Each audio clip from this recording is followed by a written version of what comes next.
Untuk kasusnya kita ambil dari suara.com yang judulnya itu Era Soekarno dijuluki Singa Asia, Soeharto Macan Asia, kalau Jokowi.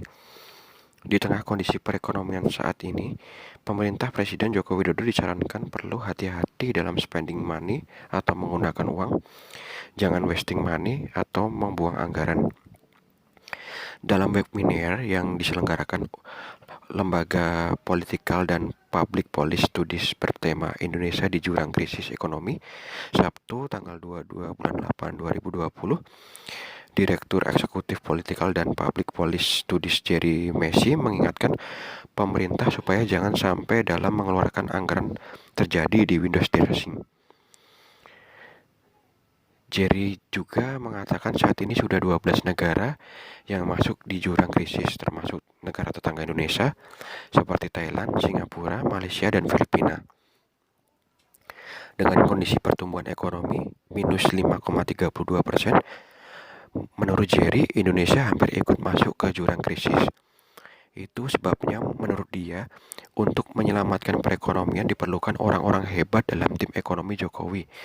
Karena yang ada di saat ini dinilai Jerry lemah kinerjanya atau perlu dirotasi. Mantan Menteri Koordinator Perekonomian Gus Dur ini, Rizal Ramli, berkali-kali menyampaikan kritik kepada pemerintah. Dalam webinar, dia kembali mengatakan sudah jelas Januari 2020 mewanti-wanti pemerintah mengenai bahaya pandemi COVID-19 terhadap perekonomian Indonesia. Tetapi, kata dia, pemerintah baru sadar bahwa pertengahan Maret hingga langkah-langkah yang diambil pemerintah untuk menyelamatkan perekonomian sudah terlambat. Rizal Ramli mengatakan dampak pandemi COVID-19 telah memperbesar kondisi krisis ekonomi di Indonesia. Krisis yang terjadi sekarang menurut Rizal Ramli berbeda dengan krisis yang terjadi pada awal transisi reformasi tahun 1998. Kalau tahun 1998, kata dia itu ekspor masih hidup dan di luar Jawa masih memiliki aktivitas ekonomi yang hidup. Sementara sekarang ini ekspor mati, wilayah Jawa dan luar Jawa terkena dampak serius, dampaknya merata, kata Rizal Ramli. Kondisi sekarang dinilai semakin parah, terutama karena pemerintah tidak all out. Menurut dia, tidak ada revolusi anggaran untuk fokus menangani dampak COVID-19. Anggaran untuk masyarakat kurang mampu dan anggaran untuk membantu meningkatkan produksi pangan. Padahal, kata Rizal Ramli, kalau pemerintah fokus, maka dapat memompa daya beli masyarakat menengah ke bawah. Tapi pemerintah dinilai lebih banyak masih dalam tahap perencanaan dan uji coba. Padahal pandemi COVID-19 sudah berlangsung 6 bulan. Tapi pemerintah dinilai masih lebih banyak coba-coba.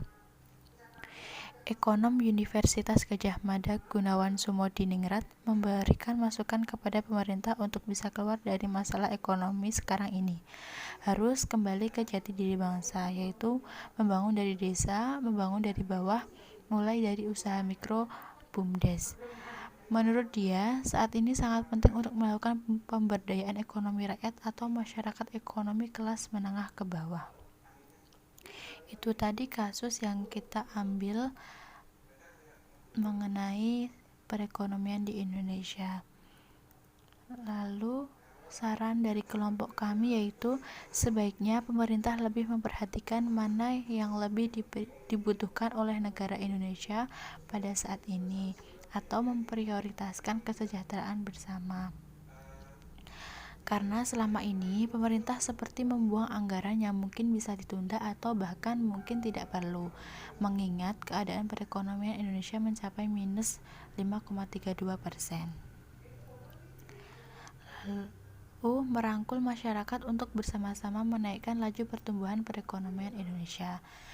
Contoh, menghidupkan lagi usaha-usaha mikro di desa-desa. Karena kalau Indonesia hanya menerapkan kebijakan akan tetapi masyarakatnya tidak mau atau tidak melaksanakan kebijakan tersebut, ya nanti hasilnya juga tidak akan maksimal. Lalu membuat prioritas anggaran pengeluaran.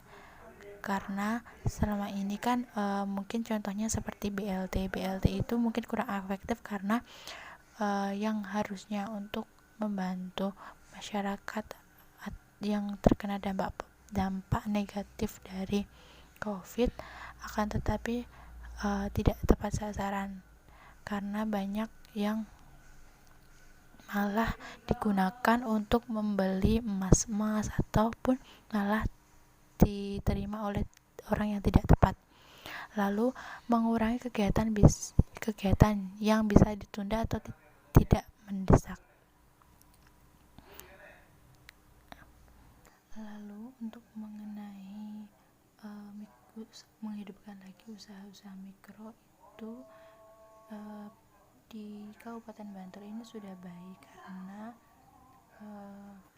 pemerintah Kabupaten Bantul itu menyelenggarakan pasar desa di beberapa kecamatan, lalu membuka juga pasar tani di Perpautkan Bantul yang diselenggarakan di halaman Dinas Pertanian, Pangan, Kelautan, dan Perikanan Kabupaten Bantul, yaitu di Komplek Pemda Manding.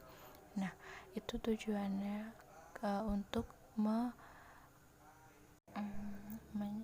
menjual hasil panen atau aneka produk hasil dan olahan pertanian di daerah Kabupaten Bantul, yang itu sendiri merupakan hasil dari petani yang apabila dijual di pasaran itu harganya mungkin anjlok, seperti kalau di bagian selatan Bantul itu sedang musimnya panen cabai. Nah, itu sendiri itu dijual dengan harga murah karena banyaknya konsumen yang tidak terlalu banyak memakai cabai, menggunakan cabai, sedangkan sumber daya cabainya atau produk cabainya itu lebih banyak, atau kapasitas antara konsumen dengan barangnya itu lebih banyak barangnya.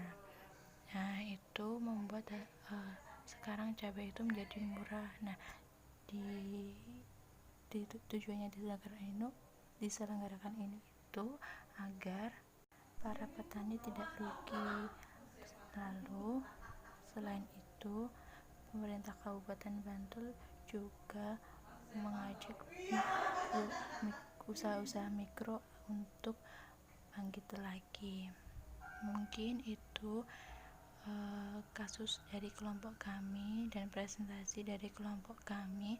Apabila ada kesalahan dan kekurangan, kami mohon maaf. Wassalamualaikum warahmatullahi wabarakatuh.